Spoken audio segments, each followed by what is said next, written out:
tête? OK. Bien sûr, je reconnais ma dépendance envers Dieu, donc j'aimerais commencer en priant. Ô Éternel, toi grand Dieu, on te loue certainement. On reconnaît que tu es ce Dieu qui est au-dessus de tout, qui contrôle, qui tient tout dans ta main. Et tout est dû à toi. On reconnaît, Seigneur, qu'on est que des rebelles, on est des poussières, mais tu nous aimes. Tu nous as racheté un grand prix. Tu as fait de nous tes enfants par Jésus-Christ. On réalise que ce n'est pas un mérite, c'est une grâce.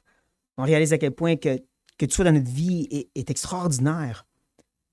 Le fait qu'on ne peut jamais te le rendre, le fait qu'on ne peut rien faire réellement pour te rendre heureux, tu es parfaitement satisfait et quand même tu nous aimes et tu as une relation avec nous. C'est tellement merveilleux, c'est tellement quelque chose qui nous laisse bouche bée devant toi. Et c'est ça qu'on veut être, Seigneur. Aujourd'hui, on veut être bouche bée, on veut se taire et t'écouter. On veut entendre ce que tu as à dire, on veut que tu nous enseignes de ta parole. Soit avec le prédicateur, soit avec cet homme limité comme je suis.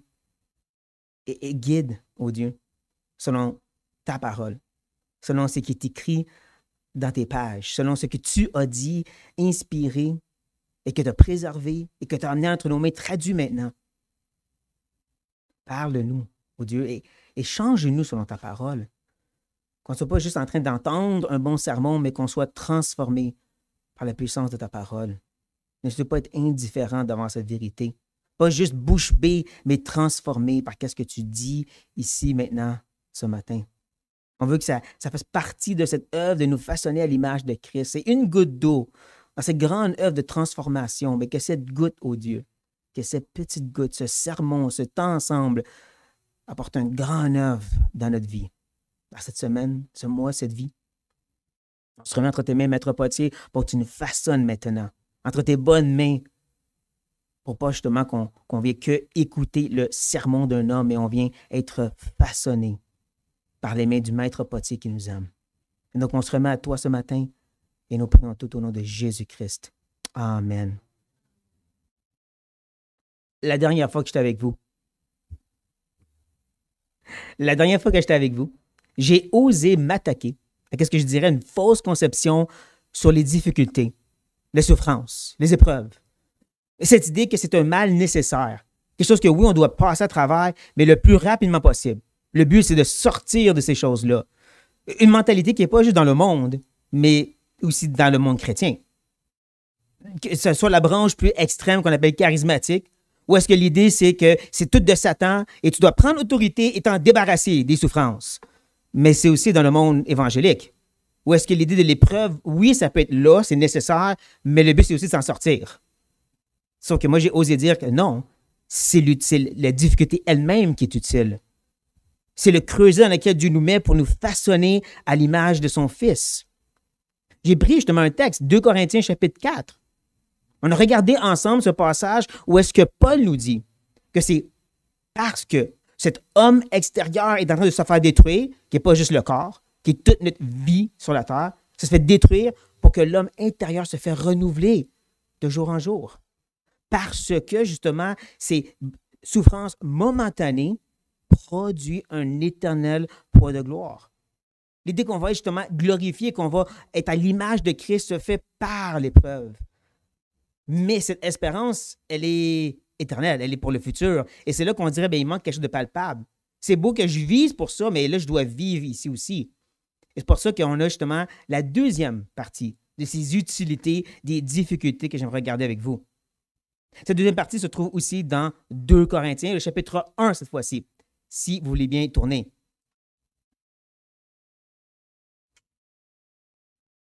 Parce que ce que je veux voir avec vous, c'est justement un aspect plus terre à terre, ici maintenant, de cette utilité des difficultés. Mais ce qu'on va voir en réalité, c'est plusieurs facettes qui s'enjasent un dans l'autre, un peu comme un meuble Ikea. On va voir 4 de ces facettes-là, 4 morceaux au meuble que lorsqu'on vient ensemble, on va voir que ça vient un meuble en soi. Une utilité, mais en plusieurs parties.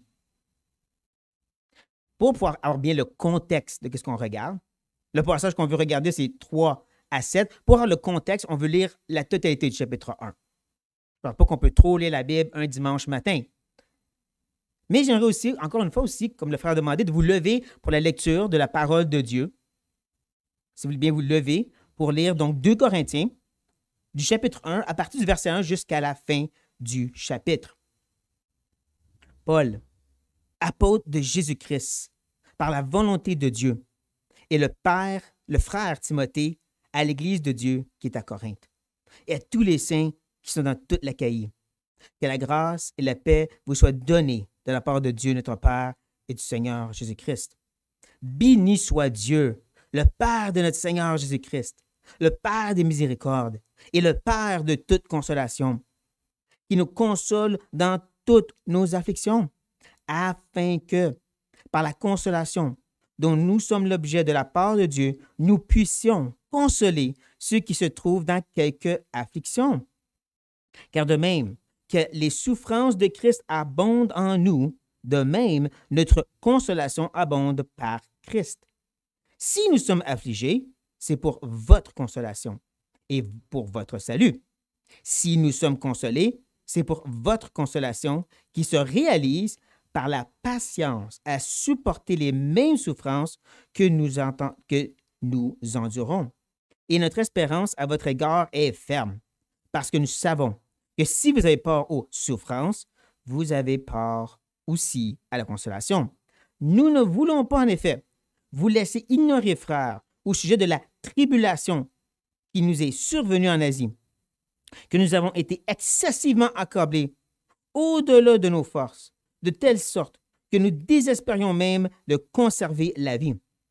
Et nous regardions comme certains notre arrêt de mort, afin de ne pas placer notre confiance en nous-mêmes, mais de la placer en Dieu, qui ressuscite les morts. C'est lui qui nous a délivrés et qui nous délivrera d'une telle mort. Lui, de qui nous espérons, qui nous délivrera encore. Vous-même aussi, nous assistons dans vos prières, afin que la grâce obtenue pour nous, par plusieurs, soit pour plusieurs, une occasion de rendre grâce à notre sujet. Car ce qui fait notre gloire, c'est ce témoignage de notre conscience, que nous nous sommes conduits dans le monde, et surtout à votre égard, avec sainteté et pureté devant Dieu. Non point avec une sagesse charnelle, mais avec la grâce de Dieu. Nous ne vous écrivons pas autre chose que ce que vous lisez et ce que vous reconnaissez. Et j'espère que vous le reconnaîtrez jusqu'à la fin, comme vous avez déjà reconnu en partie que nous sommes votre gloire, de même que vous serez aussi la nôtre au jour du Seigneur Jésus. Dans cette persuasion, je voulais aller d'abord vers vous, afin que vous eussiez une double grâce. Je voulais passer chez vous pour me rendre à Macédoine, puis revenir de la Macédoine chez vous, et vous m'auriez accompagné en Judée. Est-ce que, en voulant cela, j'ai donc usé de légèreté, ou bien mes résolutions sont-elles des résolutions sur la chair, de sorte qu'il y ait en moi le oui et le non? Ou c'est vrai que Dieu est fidèle, la parole que nous vous avons adressée n'a pas été oui et non, car le Fils de Dieu, Jésus-Christ, qui a été prêché par nous, au milieu de vous, par moi, et par Sylvain, et par Timothée, n'a pas été oui et non, mais c'est oui qui a été en lui. Car pour ce qui concerne toutes les promesses de Dieu, c'est en lui qui est le oui. C'est pourquoi encore Amen par lui est prononcé pour nous à la gloire de Dieu. Et celui qui nous a affermis avec vous en Christ et qui nous a oints, c'est Dieu, lequel nous a aussi marqués d'un sceau et mis dans son cœur les arts de l'Esprit. Merci, vous pouvez rasseoir.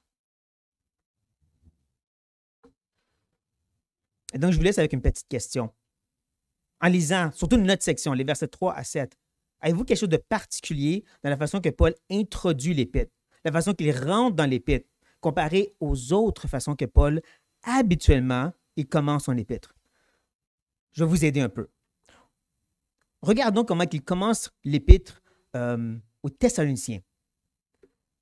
Nous rendons continuellement grâce à Dieu pour vous tous, faisant mention de vous dans nos prières, nous rappelant sans cesse l'œuvre de votre foi, le travail de votre charité et la fermeté de votre espérance en notre Seigneur Jésus-Christ devant Dieu, notre Père.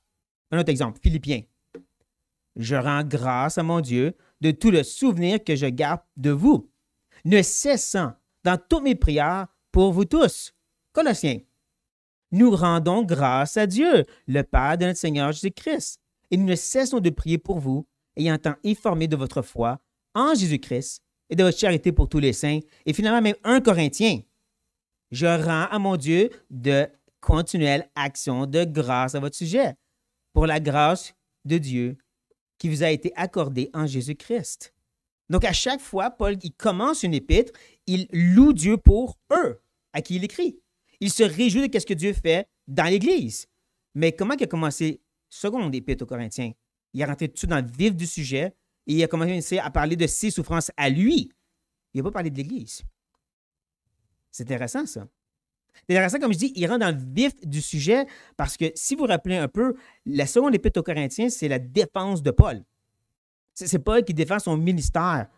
Parce que même s'il a réussi à amener beaucoup de changements et de repentance dans l'Église, il est resté les faux enseignants. Des hommes qu'on appelle des judaïsants, qui prêchaient, oui, Jésus, mais il faut aussi suivre la loi pour être accepté par Dieu. Et ces hommes ont compris, la meilleure façon de se faire écouter, c'est de s'assurer que l'autre enseignant ne se fait pas écouter. Et donc, ils ont commencé à attaquer, à diffamer le caractère de Paul. Ils ont dit des choses comme Paul veut profiter de vous, il veut votre argent. Et c'est pour ça que dans l'Épître, Paul va dire justement, c'est faux, j'ai jamais demandé de l'argent. Timothée n'a jamais donné de l'argent. Eh bien, je suis prêt à travailler sans argent pour vous montrer que ce n'est pas la raison. Mais une autre grosse attaque, c'est de dire que si Paul souffre, c'est parce qu'il est en rébellion contre Dieu et Dieu le punit. Et c'est pour ça qu'il y a une grande partie de 2 Corinthiens, c'est Paul qui démontre comment c'est erroné de réfléchir ici face à la souffrance et aux difficultés. Il va y avoir 3 grosses sections sur les difficultés. Chapitre 4, chapitre 6 et le chapitre 11. Où est-ce qu'il devient de plus en plus élaboré sur ses souffrances à lui et explique comment ça, c'est parce qu'il était fidèle à Dieu. Parce qu'il était un fidèle ministre de Christ qui souffrait ainsi. Et comme je dis, quand on commence le chapitre 1, il rentre tout de suite dans le vif du sujet de s'attaquer à cette fausse conception de la souffrance. Comme je l'ai mentionné, certains qui le voient comme une attaque satanique, d'autres le voient comme un mal nécessaire. Paul dit, faux, vous avez mal compris quelque chose. Et tout de suite, il rentre dans ce sujet. C'est intéressant, ça. Parce que la seule autre fois que Paul fait ça, c'est avec les gens de Galate. Où est-ce que là, c'était l'Évangile qui est en jeu. Et tout de suite, quand il commence l'épître, il ne dit pas salutation, il ne dit pas merci Seigneur pour qu'est-ce qui se passe. Il rentre tout de suite dans vous êtes dans l'erreur, je vous ramène à l'ordre. Comme ici. Ça vous montre à quel point que c'est important d'avoir une bonne compréhension de la souffrance dans la conception de Dieu. Donc, ceci dit, on rentre et on commence avec le verset 3. Où est-ce que Paul dit, justement, béni soit Dieu, le Père de notre Seigneur Jésus-Christ, le Père des miséricordes, le Dieu de toute consolation. Il y a encore quelque chose d'intéressant ici. Je vous laisse réfléchir pendant que je prends une gorgée d'eau.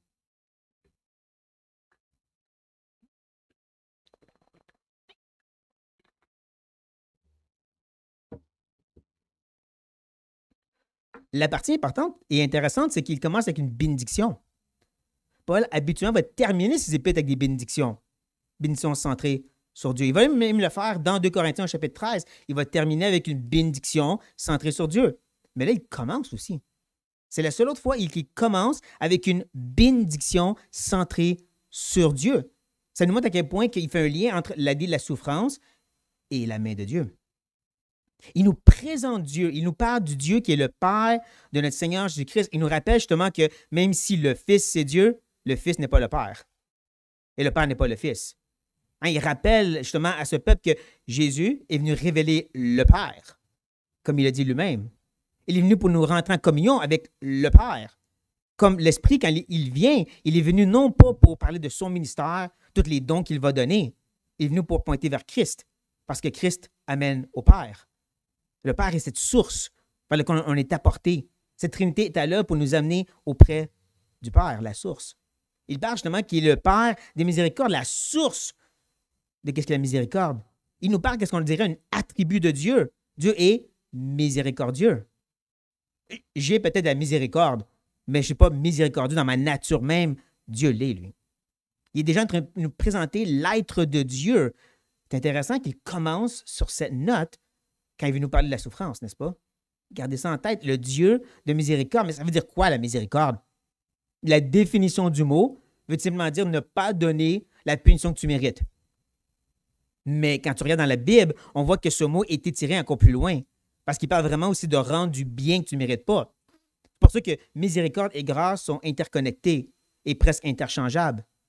De parler du Dieu de miséricorde, c'est parler d'un Dieu qui, oui, ne va pas juger et punir, mais aussi va bénir quand tu ne le mérites pas.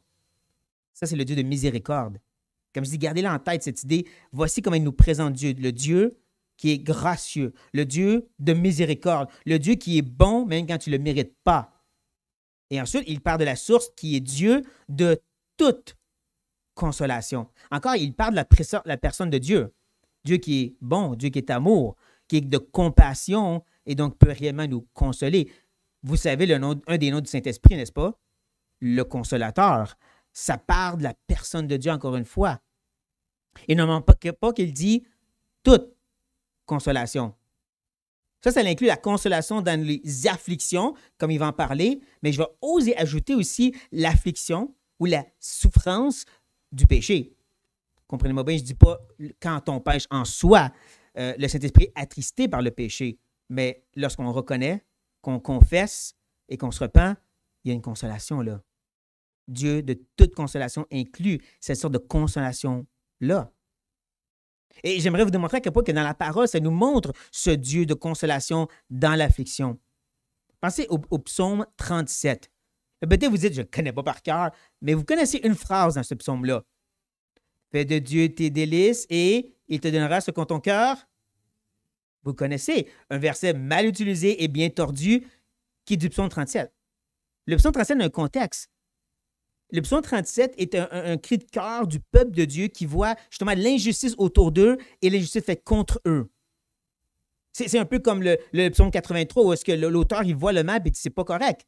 C'est ça le psaume 37 où est-ce qu'il va dire justement dans cette réalité de l'injustice autour et l'injustice faite contre toi, eh bien, confie-toi en l'Éternel et pratique le bien.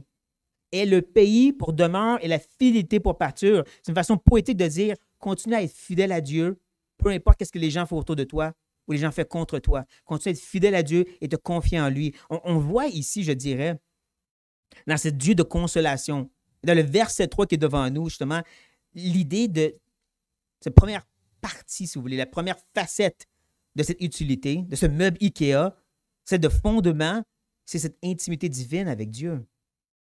Parce que comme je dis, c'est le Dieu de consolation, c'est cette source de consolation. Ce n'est pas juste qu'il donne la consolation par des choses, c'est qu'il est cette consolation-là. Comme il le dit justement dans le psaume 37, verset 5 maintenant, verset 4 qu'on connaît très bien. Fais de l'Éternel tes délices et il te donnera ce que ton cœur désire, qui est du parallélisme juif. Je sais que vous êtes réformés, vous savez ça veut dire quoi du parallélisme juif. Mais juste en cas, vous ne savez pas. C'est l'idée de répéter la même idée de façon différente. C'est ce que les Juifs font souvent dans les psaumes. Donc, si tu fais de Dieu ton délice ou tu prends plaisir en Dieu, bien Dieu va dire qu'est-ce que tu veux, qui est de prendre plaisir en Dieu. Il dit la même chose différemment. Comme je dis, c'est l'idée que dans l'affliction, où est-ce qu'encore, le psaume 37, c'est qu'il y a des gens injustes et qui font de l'injustice à toi, prends plaisir en Dieu. Trouve ton délice en lui. Pas qu'il va régler le problème. Prends ton délice en lui, en soi. Et reste obéissant à lui. Un peu comme le Dieu de toute consolation, c'est cette idée qu'en lui, tu trouves la consolation. C'est pour ça que je dis, la première étape, c'est cette idée de justement cette intimité divine avec lui dans l'affliction. Que ça devienne cette source sur laquelle on va pouvoir construire notre meuble IKEA de l'utilité et des difficultés. On le voit même, comme j'ai dit, dans le lien avec le péché. Mais avant que je mentionne ceci, je vais juste vous montrer un autre exemple dans le Nouveau Testament. On connaît très bien, ne vous inquiétez de rien, mais en toute chose. Vous comprenez que toute chose veut dire qu'il va y avoir des choses inquiétantes. C'est ça l'idée. Il va en avoir, et qu'est-ce qu'on fait dans ce temps-là? Fait connaître vos besoins à Dieu par des prières et des supplications avec des actions de grâce. Ça, c'est important. Hein? Les prières nous restent concentrées sur le problème. Les actions de grâce nous ramènent vers Dieu. Les problèmes, Dieu. Ça ramène les regards à bonne place à la fin. Les actions de grâce nous ramènent à se confier en Dieu. Et c'est pour ça qu'il dit « Et la paix de Dieu, qui surpasse toute intelligence, gardera vos cœurs et vos pensées en Jésus-Christ. » Prenez note de ça. Il ne dit pas « Et Dieu va régler ton problème. » Non, il dit « Et Dieu va garder tes pensées et ton cœur en Christ. Celui qui nous rentre en présence et en intimité avec le Père. Celui sans le fait qu'on n'est pas en Christ, on ne peut pas avoir intimité avec le Père. On ne peut pas goûter à ce Père de toute consolation. Mais en lui, on peut. Donc, encore cette idée de l'intimité avec le Père qui, comme je dis, est un peu le fondement sur lequel on veut bâtir l'utilité des difficultés.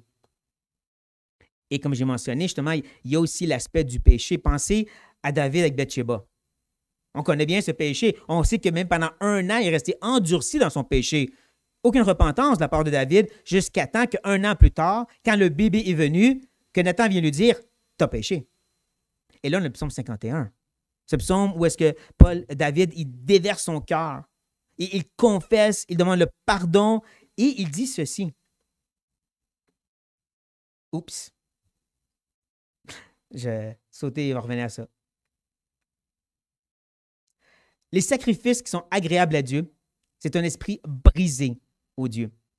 Tu ne dédaignes pas un cœur brisé et contrit. Brisé par le péché. Parce que Dieu habite avec le cœur contrit qui est défait à cause du péché. Il y a une consolation d'intimité qui se trouve dans cet acte de repentance et de pardon auprès de Dieu. Donc, comme je dis, il y a vraiment, dans cette simple bénédiction, un rappel de cette intimité qu'on peut avoir avec le Seigneur. Mais comme j'ai dit, c'est quelque chose que Paul a reconnu lui-même. On le voit plus tard dans le texte, à partir du verset 8, quand il parle de cette difficulté qui l'a amené vraiment à désespérer jusqu'à la mort et que Dieu l'a délivré. Un mot qui veut littéralement dire être attiré vers toi ou vers quelqu'un. Pensez à quelqu'un qui se noie. Tu lui lances une corde, il se tient à la corde et tu l'amènes vers toi. C'est ça que Dieu a fait. Ce n'est pas nécessairement l'idée que Dieu a réglé son problème, c'est que Dieu l'a ramené vers lui. Il lui a rappelé, confie-toi en moi. Que Dieu le délivre de la circonstance ou non, il était délivré de ce découragement parce qu'il s'est confié en Dieu. Comme je dis, le commencement, cette source, ce fondement sur lequel on veut bâtir, c'est cette intimité avec Dieu dans l'affliction. Et donc, comme je l'avais dit tantôt, Paul lui-même l'a vécu. Vous vous rappelez les chars dans la chair. L'épique, à ce moment où est-ce qu'il a demandé à Dieu, justement, que ces chars soient enlevés de sa vie. Et Dieu, il n'a pas enlevé les chars de sa vie. Mais qu'est-ce qu'il a dit à la place? Ma grâce te suffit. Il lui a dit justement, cette grâce, rappelez-vous, Dieu est gracieux. C'est son attribut même, c'est la personne de Dieu. On pourrait même dire, je te suffis. Et, oups. Car ma puissance s'accomplit dans la faiblesse. Encore, Dieu est puissance, Dieu est omnipotent. C'est encore cette idée que c'est Dieu qui se retrouve dans notre temps de faiblesse. Comme Paul l'a compris, puis il a dit, « Je me glorifierai donc bien plus volontiers dans mes faiblesses, afin que la puissance de Christ repose sur moi. » Encore, vous comprenez, la puissance de Christ, ce n'est pas se séparer de lui, c'est lui, c'est cette intimité qui nous est donnée. Et c'est ça qu'on devrait voir donc dans le verset 3. C'est ça qu'on devrait comprendre que dans cette intimité, Dieu, ce Dieu qui est le Père de toute consolation, le Père de miséricorde, Dieu qui nous console dans toutes nos afflictions. Et bien important, hein, toutes nos afflictions. Pas juste on souffre à cause qu'on est persécuté, c'est toutes les afflictions en tant qu'enfant de Dieu. Tout ce qui vient presser contre une vie. Le mot affligé veut vraiment dire d'être pressé de tous les bords, de tous les côtés, de toutes sortes de façons. Tout ce qui vient presser contre notre vie, Dieu est celui qui vient consoler dans ça. Tout et chacun, sans exception. Mais là, il y a un but. C'est là qu'on va arriver justement à la partie la plus grosse du meuble d'IKEA. C'est lui qui est facile à installer sur la fondation. Justement, il va dire « afin que ». Le but, par la consolation dont nous sommes l'objet de la part de Dieu. Ne manquez pas le Père. Le Père va revenir aussi tantôt. Le Père nous montre justement la méthode. La méthode, c'est cette expérience de consolation que nous vivons avec Dieu dans l'affliction. Cette méthode, cette expérience, c'est ce qui va justement nous rendre capables de faire quelque chose. Et elle vient de la part de Dieu. Ça nous ramène encore au verset 3. Ça nous ramène à cette source, le Père de toute consolation. Ça nous rappelle que c'est de lui, par lui et pour lui. Donc, quand vous lisez justement ensuite, nous puissions, en puissance, capable de consoler ceux qui se trouvent dans quelques afflictions. Il ne faut pas mettre l'accent sur donc moi, je vais être capable. Non, non, c'est de Dieu. Et ça vient justement de cette expérience. Comprenez, ce n'est pas l'expérience de l'affliction. C'est pas j'ai vécu certaines choses, donc je peux aider les gens qui ont vécu la même chose, même s'il y a une part de vérité dans ça. Non, on l'a vu, c'est par la consolation. C'est cette expérience de consolation divine où est-ce que Dieu était à l'œuvre qui nous rend maintenant capables. Les capacités vont revenir tantôt aussi. Cette capacité divinement donnée de Dieu, par Dieu, pour Dieu, nous rend maintenant capables de venir au secours des autres dans leurs afflictions. Venir amener une consolation pour eux. Et c'est à se demander, c'est quoi donc cette capacité? C'est quoi cette expérience qui serait propre à tous? Parce qu'il semble vraiment parler de façon générale. Je dirais que c'est un élément qui revient au nom ou à la présentation de Dieu qui est faite au verset 3. Le Dieu des miséricordes. Que Dieu, lorsqu'il vient consoler, il vient faire par grâce, par miséricorde, par une bonté qu'on ne mérite pas, par douceur et tendresse et une patience incroyable. C'est dans cette sorte de circonstances et expériences qu'on vient à mieux être équipé pour amener ce bien aux autres. Comme je dis, ça, c'est le morceau de base. C'est ça qui vraiment est la plus grande partie de cette utilité pour ce qui est des difficultés. C'est d'être capable d'aider les autres, mais d'être capable selon l'expérience de sa grâce dans la vie, cette expérience de sa consolation auprès de nous. J'ai déjà mentionné la dernière fois que je n'avais vécu quand même certaines choses dans mon passé. Une chose que je n'étais pas mentionné, c'est à quel point que je n'ai pas vécu à travers ça avec un gros sourire sur les lèvres, disant « Seigneur a toujours raison, je me soumets à tout ». Non, hein, je pense que vous non plus, il y a eu un aspect de résistance, de péché, de difficulté, de rejet, de rouspéter, de pleurnicher. Mais Dieu a été gracieux. Dieu a continué à être miséricordieux, à être patient, de revenir à l'œuvre pour me faire goûter cette vraie consolation, comme on l'a vu dans Philippiens. Ramener mes regards, mon cœur, mes pensées en Christ. Pas « je vais régler ton problème », c'est que tu as besoin de te concentrer sur Christ. Et comme il a agi ainsi dans ma vie, maintenant je cherche à faire la même chose dans la vie de plusieurs autres frères qui vivent aussi des choses comme ça, parce que cette formation a été donnée de par l'expérience de sa consolation. C'est ça qu'on peut voir par ce gros morceau ici donné de la part de Dieu. Et je dirais encore une fois que la parole vient nous montrer cet exemple de ceci. Autant dans l'aspect de nos combats et afflictions de tous les jours et aussi dans la réalité du péché dans notre vie. Premièrement, avec l'exemple de nos difficultés et faiblesses de tous les jours. Dans 1 Corinthiens. 1 Corinthiens, Paul s'attaque à plusieurs problèmes, dont entre autres la division dans l'Église. La division qui se passe souvent avec l'idée que certains se pensaient supérieurs à d'autres. Les riches se pensaient meilleurs que les pauvres. Les gens qui avaient des dons plus miraculeux se croyaient meilleurs que ceux qui en avaient des dons plus simples. Et ainsi de suite, et ainsi de suite. Et Paul, dans chapitre 12, vient s'attaquer à ça. Vraiment percer avec son épée de la parole directement au cœur de cette idée. Il va dire, mais bien plutôt, les membres du corps qui paraissent être les plus faibles sont nécessaires. Et ceux que nous estimons être les moins honorables ou répréhensibles, pour être plus exact, du corps, nous les entourons d'un plus grand honneur. Ainsi, nos membres les moins honnêtes ou même ici indécents reçoivent le plus d'honneur, tandis que ceux qui sont honnêtes n'en ont pas de besoin. Il y a vraiment cette idée que, encore une fois, les faibles et les forts viennent au secours des faibles. Les forts ne peuvent pas se dire « pas besoin de vous ». Il doit reconnaître que tu es là pour l'aider. Et il va ajouter justement « Dieu a disposé le corps de manière à donner plus d'honneur à ceux qui en manquaient, afin qu'il y ait encore un but. Il n'y a pas de division dans le corps, mais que les membres aient également soin les uns des autres. » Il y a vraiment ce sens où est-ce que si tu es dans une circonstance où tu vas mieux, c'est parce que tu vas aider ceux qui vont moins bien. Ça semble tellement simple, mais Paul devait l'enseigner aux gens de Corinthe qui ne comprenaient pas. Et c'est là qu'arrive le coup de grâce. Et si un membre souffre, tous les membres souffrent avec lui. Si un membre est honoré, tous les membres se réjouissent avec lui. Il y a vraiment un sens où, pour pleinement expérimenter cette idée de souffrir avec ceux qui souffrent, et non pas juste de façon surfacielle, ça ne se dit pas ce mot-là, en tout cas, de la surface,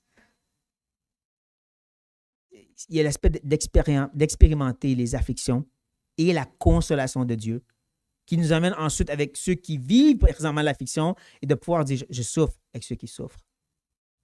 Et parce que j'ai goûté à cette consolation de grâce, miséricorde, de bonté imméritée, de patience, de douceur, je vais agir de la même façon auprès de ce frère ou de cette sœur.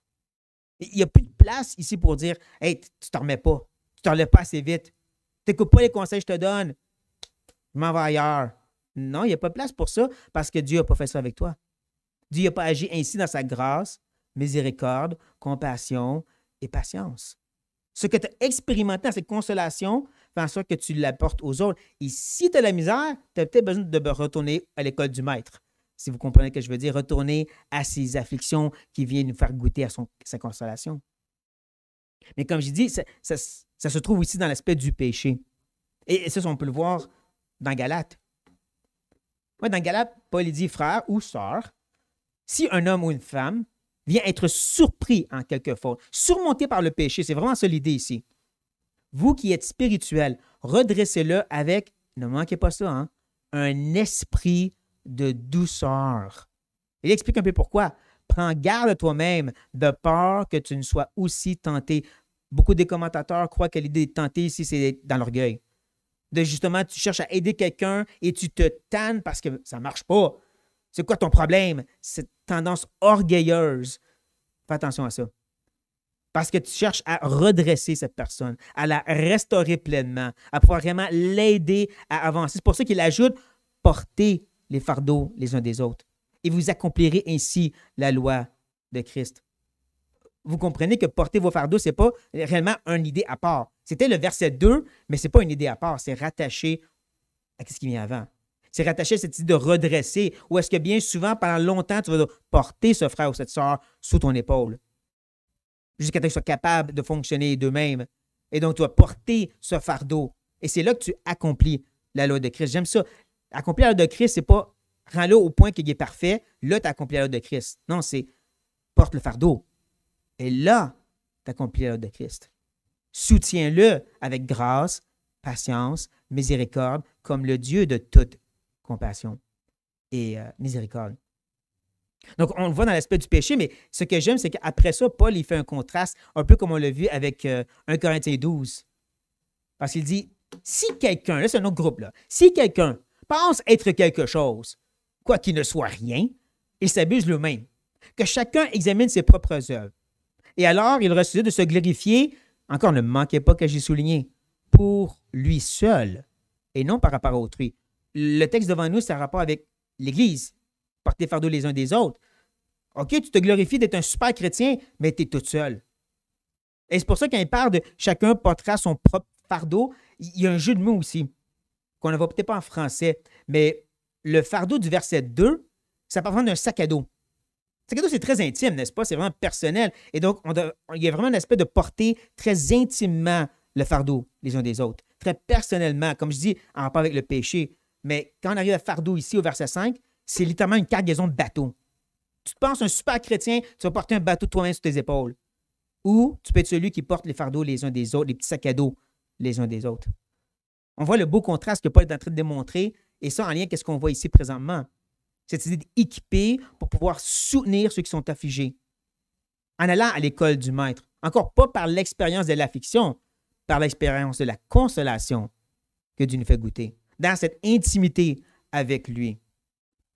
Maintenant qu'on a cette pièce de meuble bien évident, Paul va justement chercher à nous convaincre qu'on doit le reconnaître dans notre vie. Il va chercher à nous convaincre, comme Paul a tendance à faire, avec ses arguments centrés sur Christ. Mais avant,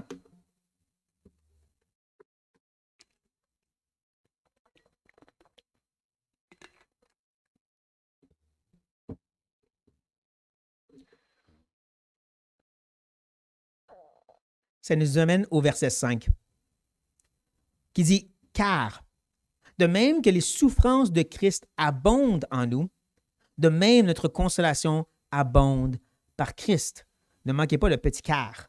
C'est excessivement important. Paul argumente de façon extraordinaire avec les mots. Je viens de vous dire au verset 4 que l'expérience que nous faisons de la consolation nous ramène à capable de venir être une consolation pour nos frères et sœurs affligés. Et je peux dire ceci parce que, verset 5. C'est ça l'idée. Verset 5 vient prouver, par l'exemple de Jésus, que ce qu'il a dit au verset 4, c'est vrai. Donc, c'est important le verset 5. L'exemple de Christ est grandement important. Il va même dire justement, de même que de la même façon qu'un arrive A, de la même façon que l'autre va arriver B. De la même façon que les souffrances de Christ abondent, de la même façon la consolation va abonder. On comprend déjà l'argument. Maintenant, la question, c'est quoi les souffrances de Christ? Certains vont dire que c'est les souffrances à cause qu'on est lié à Christ. Ceux qui vivent pieusement vont être persécutés. Le problème, c'est qu'en grande partie, les Corinthiens ne semblent pas avoir vécu de grosses persécutions. Donc, ce serait inutile pour Paul de mentionner ceci. Mais en plus, la façon qu'il exprime les souffrances de Christ, pas pour Christ. Paul est vraiment spécifique dans ses mots. Et donc, comme plusieurs autres croient, c'est plus l'idée de comment Christ a souffert lui-même dans son ministère terrestre et comment on est associé à ces souffrances-là. Et là, je n'ai pas une liste exhaustive, mais il y a quelques idées qui me viennent en tête que je crois qu'on pourrait dire, oui, je comprends ce que tu as essayé de dire, je vois le lien. Pensez premièrement au rejet que Christ a vécu.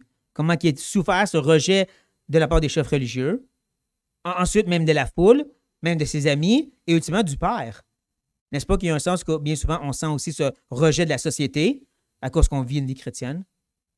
Des fois, même on ressent le rejet du Père parce qu'on a péché. Des fois, on se ressent ce rejet dans le sens que qu'est-ce qu'on vit est si intense qu'on dirait que personne ne peut comprendre. On dirait que personne ne peut nous suivre dans cette douleur. Et même des fois, il y a des gens qui nous rejettent à cause de comment on a vécu et les péchés qu'on a commis. On goûte à cette souffrance-là, n'est-ce pas? Cette sorte de rejet-là de la part des autres. Un autre aspect, c'est bien sûr en rapport avec le péché. Pas que Jésus a péché, mais qu'il a souffert, été affligé à cause du péché autour de lui. Encore l'adoucissement des chefs religieux. Encore aussi le péché qui est venu amener la mort et qui a pris la vie de son ami Lazare. Jésus a souffert, a été affligé à cause de ceci et littéralement à la croix, il a pris nos souffrances à cause du péché sur lui-même. Mais nous aussi, il y a un sens où on souffre l'affliction quand on voit le péché dans le monde autour de nous. On ne va pas être le seul qui est vraiment attristé de voir comment cette culture dans laquelle on habite est en train de juste dégrader de plus en plus. Mais même aussi dans nos vies, quand le péché vient nous affecter et affecter les gens autour de nous, c'est une affliction, ça aussi. C'est une souffrance, ça aussi. Mais ultimement, je dirais, bien sûr, c'est à quel point il a souffert pour grandir. Christ a appris l'obéissance par la souffrance. Pourtant, lui, il était parfait. Il n'y avait pas de nature pécheresse. Nous, on en a une. Encore plus, nous, on apprend l'obéissance par la souffrance. Donc, on peut vraiment parler aussi de cette sorte de souffrance-là de Christ. Et comme ce n'est pas une liste exhaustive, mais on peut commencer déjà à se mettre dans le même bateau que Jésus et dire, oui, je comprends maintenant les souffrances de Christ qui abondent dans ma vie. Cette réalité que moi aussi, parce que je suis associé à Christ, je souffre ces rejets à cause du péché, à cause tout simplement parce que je veux être à l'image de Christ. Et donc, je peux avoir B. De la même façon, je peux avoir cette consolation. Et ne manquez pas qu'il dit par Christ. Il a changé le mot ici. Par Christ. Par sa mort expiatoire à la croix. Par son œuvre de médiateur présentement dans les cieux. Par cette œuvre-là, nous avons maintenant cette consolation. C'est encore plus beau dans Hébreu. En conséquence, il a dû être rendu semblable en toutes choses à ses frères, afin qu'il, encore le but, afin qu'il fût un souverain sacrificateur, miséricordieux encore une fois, et fidèle dans le service de Dieu, pour faire l'expiation des péchés du peuple, parce que, ayant été tenté lui-même dans ce qu'il a souffert, il peut quoi? Secourir ceux qui sont tentés. Il a goûté l'épreuve, il a été consolé, il peut maintenant nous rendre ses consolations. C'est ça que Paul essaie de dire. Le revêtement qu'il met sur ce morceau, vraiment, l'effort qu'il fait pour prouver son argument, c'est de dire, regardez avec Christ, cette relation qu'on a avec lui.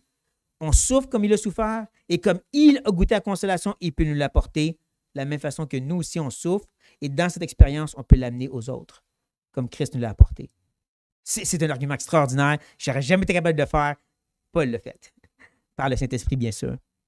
Mais c'est important parce que ça vient solidifier le morceau devant nous, cette grande idée que l'expérience de la consolation vient nous rendre capables de pouvoir consoler les autres. Et c'est là qu'il va justement ajouter des petites pièces autour de ce gros morceau. Quand on continue, il va dire au verset 6, « Si nous sommes affligés, et là on voit que Paul va faire la différence entre lui et les gens de Corinthe. On voit qu'il va donner vraiment un exemple concret pour eux entre ce que lui a vécu et qu'est-ce que ça l'a apporté dans leur vie à eux. Il va dire justement, c'est pour votre consolation et pour votre salut. Mais avant qu'on rentre même dans la profondeur juste de cette phrase, je sais pas que vous voyez déjà ce qu'il est en train de faire. Il vient d'installer l'argument. Ceux qui goûtent à cette consolation peuvent maintenant amener une consolation, comme à l'exemple de Jésus et comme à l'exemple de moi auprès de vous. C'est brillant, c'est de toute beauté. Il donne un témoignage vivant. C'est ça, je dirais, les petites pièces qui viennent compléter un peu ce meuble IKEA. C'est ce témoignage qui vient avec les consolations qu'on a dans la fiction. Paul qui peut justement dire, la même façon que j'ai été affligé, moi et mon équipe, on a souffert pour essayer de vous aider. C'est ça l'idée, hein? D'essayer de venir vous ramener à l'ordre. Parce qu'il parle justement de leur salut. Et vous savez comme moi que le salut est en 3 temps. Encore, vous êtes des bons réformés. Vous savez, on a été sauvés. Right?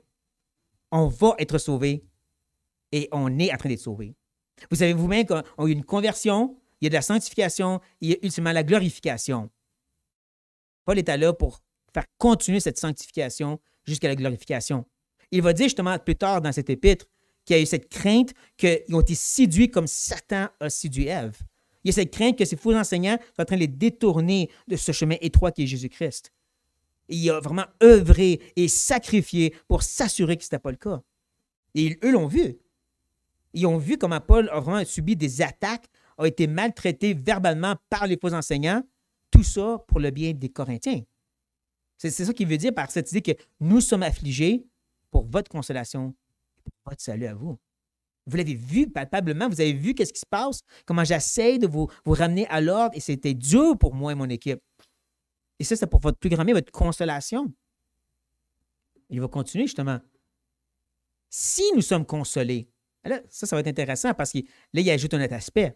Et c'est pour votre consolation qui se réalise par la patience à supporter les mêmes souffrances que nous endurons. Là, maintenant, Paul est en train de vivre l'expérience devant leurs yeux. Ce qui vient juste de dire, on goûte à l'affliction, on goûte aussi à la consolation.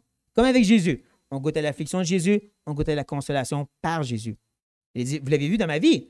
J'ai goûté à cette affliction et j'ai goûté à la consolation. Et il donne un exemple concret, comme on l'a vu, du verset 8 et ensuite. Il donne un exemple concret où est-ce qu'il était affligé pour leur plus grand bien et Dieu est venu être cette consolation pour lui. En même temps, ça a donné un témoignage. Ça leur a enseigné quelque chose. C'est ça le but. Vous l'avez vu et ça vous a enseigné. Il dit c'est pour votre consolation. Et là, vous allez comprendre pourquoi. Parce qu'il explique qui se réalise. Encore l'idée de capacité, de puissance, comme tantôt. Cette capacité qui est par... Oh, le mot est revenu encore. Ce mot qui part de la méthode. Cette méthode, comment ça va se réaliser pour vous, cette consolation, cette fois-ci? Hein, chers Corinthiens? Comment vous allez pouvoir expérimenter la consolation que moi j'ai expérimentée? C'est par la patience à supporter les mêmes souffrances que nous endurons. Vous ne manquez pas, j'espère, la répétition de synonymes. Tout sur cette idée de porter, patience, endurons. Même que tellement le mot patience, c'est le mot endurer. C'est le mot et le verbe qui est là. Endurer et endurons. Et il y a aussi le mot supporter. C'est tout des synonymes. C'est toute l'idée de porter et d'avancer, de persévérer sous des charges de l'affliction. Paul est en train de leur faire comprendre, comme nous avons continué à subir cette affliction, persévérer dans l'obéissance envers Christ, envers notre Dieu qu'on aime, et on a goûté dans cette persévérance, seulement dans cette persévérance, la consolation. Là, vous avez vu un témoignage pour que vous ayez la même chose. C'est pour ça que je dis, rendu ici, les dernières pièces qu'on est en train de mettre sur ce meuble IKEA, c'est le témoignage. Et pas un témoignage où tu arrives et tu dis, moi j'ai vécu des choses, je sais comment ça marche, suis-moi. Non. Même si encore il peut y avoir une place sur ça, qu'on partage nos témoignages verbalement, c'est un témoignage qui parle de par la vie. C'est un témoignage où est-ce que la personne le voit et dit, je vais suivre cet exemple.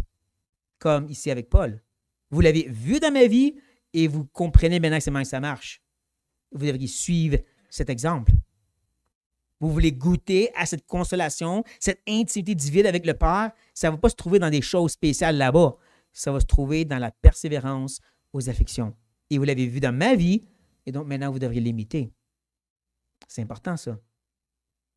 C'est ici maintenant que Paul va mettre les petits derniers coups de vis qui va solidifier le meuble et qui va dire au verset 7, « Et notre espérance à votre égard est ferme. » Encore des synonymes en passant. Encore des mots qui parlent de certitude et de fermeté. Le mot espérance, on comprend que ce n'est pas une espérance comme dans le monde. J'espère pas trop payer d'impôts cette année. J'espère que cette maladie va guérir. Il y a une espérance, mais il n'y a pas une certitude.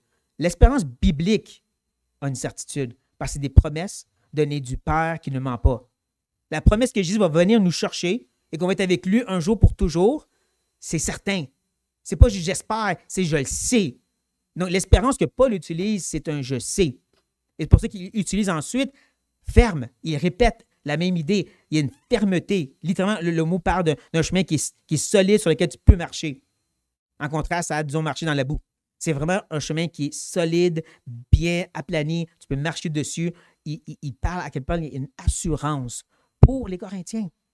Cette espérance assurée, c'est parce que nous savons, encore un mot d'espérance, de certitude, nous savons que si vous avez peur aux souffrances, vous avez peur aussi à la consolation.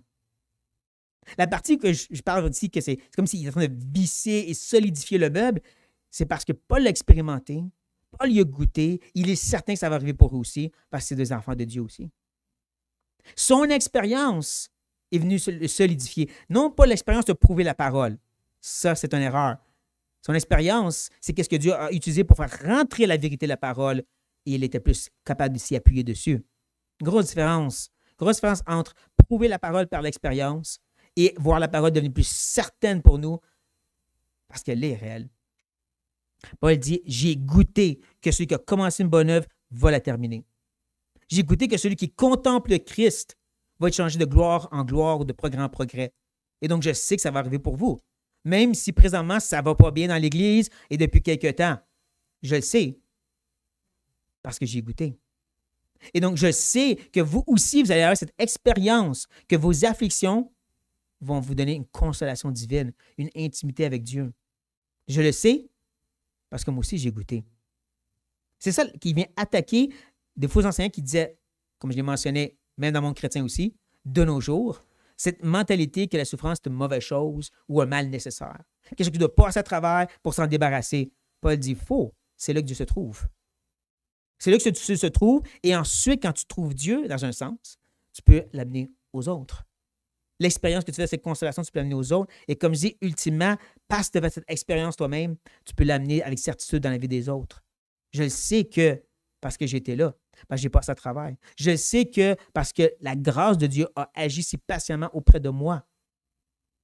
Donc, comme j'ai dit, le meuble qui est devant nous est en 4 morceaux. Et on a vraiment commencé avec ce premier morceau, cette première pièce sur laquelle le reste est bâti. Et comme n'importe quel fondement, il faut creuser avant. Enlever les parties plus dures et pierreux. Pas qu'on a des cœurs de pierre, ça a été enlevé pour des cœurs de chair. Mais on a encore quand même une certaine dureté dans notre cœur face à la volonté de Dieu, sa parole et son obéissance, n'est-ce pas? Et c'est quelque chose que Dieu t'a travaillé. Donc, de pouvoir avoir cette intimité avec Dieu, comme on en a parlé, c'est pas nécessairement va se trouver parce que tu pries plus, puis tu jeûnes, puis tu lis, puis tu étudies les réformés, même si toutes ces choses sont utiles. Ça vient des fois juste coller sur la dureté du cœur. Tu bâtis ta maison, mais tu n'as pas mis de fondement. Tu l'as bâti sur le terrain plat. Dieu est celui qui vient creuser et travailler. Il est le Père de miséricorde et consolation. Il est la source qui est à l'œuvre dans l'affliction pour nous consoler. Ce n'est pas quelque chose que tu peux faire de toi-même. Même si tu as une part certainement de soumission, c'est une œuvre de Dieu. Ce fondement, ensuite, tu peux mettre le plus gros morceau, comme j'ai dit. Ou est-ce que dans cette expérience de cette consolation, tu viens être capable de pouvoir consoler les autres? Pas l'expérience de l'affliction. Ah, ça, c'est important. C'est vraiment l'expérience de cette grâce de Dieu, de sa bonté imméritée, de sa tendresse, de sa bonté, de sa patience à nous consoler et nous ramener nos pensées à Christ. Cette œuvre-là nous rend capable de le faire en retour pour les autres. Et c'est là justement qu'on a à l'exemple de Christ et aussi nos exemples à nous. Ce témoignage où est-ce que c'est pas qu'on va l'imposer aux autres. Moi, je l'ai vécu, je sais comment ça marche. C'est ce témoignage qui parle de par ta vie, comme pour Paul. qui pouvait dire aux autres, justement, suivez-moi comme je cherche à suivre Christ. Pas parce qu'il était orgueilleux, parce qu'il y a vraiment un témoignage que les gens pouvaient dire, lui, il suit Christ. Il y avait un témoignage auprès des Corinthiens qui pouvait dire, vous avez vu mon affliction, vous avez suivi la consolation que j'ai eue. Vous le savez et donc vous pouvez suivre cet exemple. Et que, ultimement, justement, on vient solidifier le tout parce que ça vient nous donner cette certitude. Je le sais, j'ai goûté, frère. Il va y avoir cette sainte consolation pour toi aussi. Dieu va se trouver dans ce que tu vis. Il faut juste qu'il ramène tes pensées et ton cœur vers Christ. C'est ça l'affaire. Pas de t'enlever le problème, même si oui, on l'espère certainement. C'est qu'il va ramener tes pensées et ton cœur à Christ, la vraie consolation, la source, le Dieu de toute consolation. Et comme n'importe quel meuble IKEA, ils ne vont pas toujours ressembler à ce qui est sur la boîte. Ne venez pas vous imaginer justement que ça doit être exactement comme je l'ai dit. Mais c'est l'idée que de base, il y a vraiment cette certitude où est-ce que ce qu'on expérience de la consolation de Dieu nous amène et nous équipe pour pouvoir l'amener dans la vie des autres. C'est ça la grande utilité de nos difficultés, frères et sœurs. Et quand le psaume 119 nous enseigne, « Il m'est bon d'être humilié afin que j'apprenne tes statuts. » C'est là que sa parole devient réelle pour nous. Sur cette note, prions. Ô Éternel, quelle patience que tu as envers nous. Quelle grâce, quelle miséricorde, quelle consolation aussi. Si imméritée, si remarquable. Mais on reconnaît, Seigneur, qu'elle se trouve en Christ et auprès de toi seulement. Délivre-nous, Seigneur, de nos regards qui se promènent à droite et à gauche, qui recherchent dans les situations, dans les problèmes réglés, dans la guérison, une espérance qui se trouve seulement en toi. Aide-nous, Seigneur, à être des consolateurs comme toi tu l'es. Utilise-nous, ô Dieu, pour être de ceux qui viennent amener cette consolation aux autres, comme tu le fais dans notre vie, toujours si merveilleusement. Qu'on soit justement de ce peuple qui se console mutuellement en Christ, centré sur Christ. Viens nous aider, Seigneur, dans ce manque de capacité qu'on a, cette tendance qu'on a d'être impatient, de manquer de miséricorde et de grâce. Viens nous ramener au pied de la croix. Viens, toi, source de toute consolation, nous ramener à l'école du Maître, qu'on soit plus à cette image-là. On se tourne vers toi, Éternel, dans notre faiblesse, et on prie au nom de Jésus-Christ. Amen.